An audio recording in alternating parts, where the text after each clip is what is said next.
சமையலேருந்து சாந்தி பேசுகிறேன். இன்றைக்கி நான் வந்து கறி மசாலா தான் செய்கிறேன்.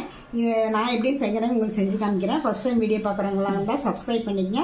பக்கத்தில் இருக்க பெல் பட்டனை கிளிக் பண்ணிங்கன்னா நான் போடுற வீடியோலாம் உங்களுக்கு உடனுக்குடன் வந்து சேரும். வாங்க வீடியோக்குள்ளே போகலாம். இதுக்கு வந்து நான் செய்கிற இந்த மசாலா வந்து கறி குழம்பு, சிக்கன் குழம்பு எல்லாத்துக்குமே சூட்டபிள் ஆகும். அதுக்கு தகுந்த மாதிரி நம்ம அரைச்சிக்கலாம். இந்த ஒரு மசாலா வச்சு எல்லா குழம்பும் செஞ்சுக்கலாம். இதுக்கு வந்து நான் வந்து பட்டை வந்து 20 கிராமுங்க, கிராம்பு வந்து 10 கிராம்பு, மராத்தி மொக்கு 10 கிராம்பு, ஏலக்காய் 10 கிராம்பு, கருப்பு ஏலக்காய் அது வந்து 10 கிராம்பு, ஜாதிக்காய் வந்து 2, ஜாதி பத்திரி வந்து அது வந்து 5 கிராம்பு, இது அனாசி மொக்கு 10 கிராமு, கடல் பாசி வந்து கல்பாசி வந்து இது வந்து ஒரு 10 கிராமு, இது பிரிஞ்சி இலை வந்து இது ஒரு 10 கிராம். இந்த இதை மட்டும் நம்ம உடச்சி போட்டுக்கணுங்க. ஜாதிக்காயை வறுக்கிறப்ப வறுபடாது. ஜீரகம் வந்து 50 கிராமுங்க, கசகசா வந்து 50 கிராமு, சோம்பு வந்து 50 கிராம்பு, மிளகு வந்து ஒரு 25 கிராம்பு. இது மஞ்சள் வந்து விரலி மஞ்சளுங்க, அது ஒரு 50 கிராம் எடுத்து இந்த மாதிரி கொட்டி வச்சுருக்கேன். அப்போ தான் வறுக்க முடியும். அப்புறம் கடலைப்பருப்பு, அரிசி, உளுந்து இதெல்லாம் ஒரு 20 கிராம் எடுத்திருக்கேன். இதை வந்து நம்ம போட்டு அரைச்சோம்னா வந்து குழம்பு வந்து கொஞ்சம் திடமாக கிடைக்கும். அதுக்கோசரம் மல்லி வந்து நாட்டு மல்லி வாங்கியிருக்கேங்க. இது வந்து வெயிலில் காய வச்சு வச்சுருக்கேன். இது வந்து 3/4 கிலோ. வரமிளகாய் அது காய வச்சு வச்சுருக்கேன், அது ஒரு 1/2 கிலோ. கருவேப்பிலை வந்து காய வச்சு வச்சுருக்கேன், அது வந்து ஒரு கைப்பிடிங்க. இதெல்லாம் போட்டு நம்ம ஒன்றா வறுத்துக்கலாம். ஒரு வடைச்சட்டி வச்சுருக்கேங்க. இதில் வந்து எல்லா பொருளையும் போட்டு நம்ம ரொம்ப வறுக்க வேண்டியதில்லை, அப்படியே சூடானால் போதும்.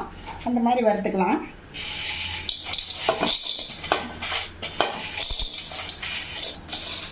லோவாக ஃப்ளேம் வச்சுக்கணுங்க. வச்சுக்கிட்டு இந்த இதெல்லாம் வந்து ரொம்ப வறுக்காமல் இதை போடுற பொருள்லாம் சூடாகிற அளவுக்கு, சூடு பொறுக்கிற அளவுக்கு வறுத்தா போதும். இல்லைன்னா கரிஞ்சதெல்லாம் கச்சல் அடிக்கும். அதுக்கப்புறம் இந்த அளவுக்கு வறுத்த போட்டு எடுத்து நம்ம ஒரு வேற ஒரு எடுத்து ஜீரகத்தை வறுத்துக்கலாங்க. அதுவும் கருகாமல் வறுக்கணும். லோ ஃப்ளேமில் வச்சு சீரகம் நல்லா வறுபட்டுருச்சுங்க. இதையும் நம்ம எடுத்து கொட்டிடலாம். சோம்பு வறுத்துக்கலாங்க.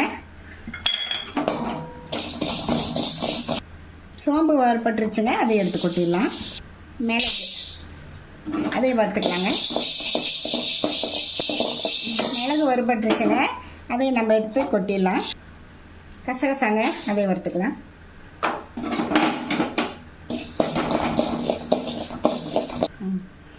இது வறுபட்டுருச்சுங்க, கசகசா அதையும் எடுத்து கொட்டிடலாம். மஞ்சள் கொட்டி வச்சுருக்கேன், அதையும் வறுத்துக்கலாம். பாருங்கள், மஞ்சளும் நல்லா வறுபட்டுருச்சு, இதையும் எடுத்து கொட்டலாம். எந்த பொருளையும் கருகாமல். கடலப்பருப்பு எல்லாம் கடலப்பருப்பு, உளுத்தம்பருப்பு இதெல்லாம் தனித்தனியாக வறுத்துக்கலாம். ஒவ்வொருத்தரும் ஒவ்வொரு மாதிரி டைம் வறுபடும், அதனால தனித்தனியாக வறுத்துக்கலாம். பாருங்கள், கடலப்பருப்பு இந்த அளவுக்கு செவந்தால் போதும், ரொம்ப செவக்க வேண்டியதில்லை. எடுத்து கொட்டிடலாம். இது வறுத்துக்கலாங்க. குண்டுளுந்து, உளுந்து வறுப்பட்டு வச்சுங்க, அதையும் எடுத்து கொட்டிடலாம். அரிசி இப்போங்க, அதையும் வறுத்துக்கலாம். பாருங்க, அரிசி வறுத்து அதையும் எடுத்து கொட்டிடலாம். கருவேப்பிலைங்க அதையும் வறுத்துக்கலாம்.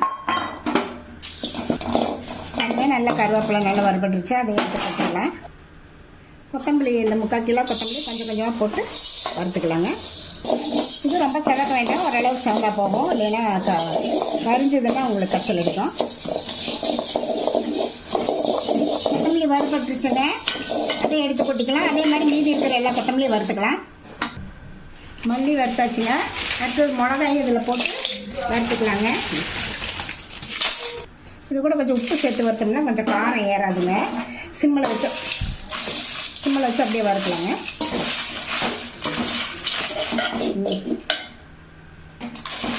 பாருங்க, இதை வறுபட்டுருச்சு, எடுத்து கொட்டிட்டு மீதி இருக்க மிளகா பூரா வறுத்துக்கலாம். இதை அப்படியே நல்லா ஆற விட்டு நம்ம இதெல்லாம் ஒன்றா போட்டு மிஷினில் கொடுத்து அரைச்சிட்டு வந்துக்கலாங்க. அதுக்கப்புறம் நான் காமிக்கிறேன். பாருங்கள், நல்லா அரைச்சிட்டு வந்துட்டு ஒரு பேப்பர் போட்டு நல்லா கொஞ்சம் நேரம் உணர்த்தி வச்சுட்டு டப்பாவில் போட்டு வச்சிட்டேன். உங்களுக்கு வீடியோ காமிக்கிறதுக்காக இந்த பிளேட்டில் கொஞ்சம் போட்டு வச்சுருக்கேன். எப்படி இருக்குன்னு பாருங்கள்.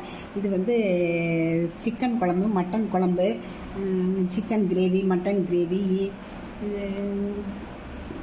இது வெஜிடபிள் குருமா கூட இது ஆட் பண்ணிக்கலாங்க. சப்போஸ் கரம் மசாலா இல்லைன்னா கூட நம்ம வந்து இதுலேயே ஒரு 1/4 ஸ்பூன் 1/2 ஸ்பூன் போட்டுக்கிட்டாலும் நல்லா வாசமாக ஜம்முன்னு இருக்கும். ரெண்டாவது நாம்ளே வீட்லேயே பார்த்து சரியான விகிதத்தில் வந்து காய வச்சு வறுத்து அரைக்கிறதுனால உங்களுக்கு வந்து ரொம்ப சுவையும் மனம் கூடுதலாகவே இருக்கும். நீங்களும் இந்த மாதிரி ட்ரை பண்ணி பார்த்துட்டு எப்படி இருக்குன்னு ரஜியா சமையலுக்கு சப்ஸ்கிரைப் பண்ணுங்கள், லைக் பண்ணுங்கள், ஷேர் பண்ணுங்கள். அடுத்த வீடியோவில் வேறு ரெசிபியோட சந்திக்கிறேன். வணக்கம்.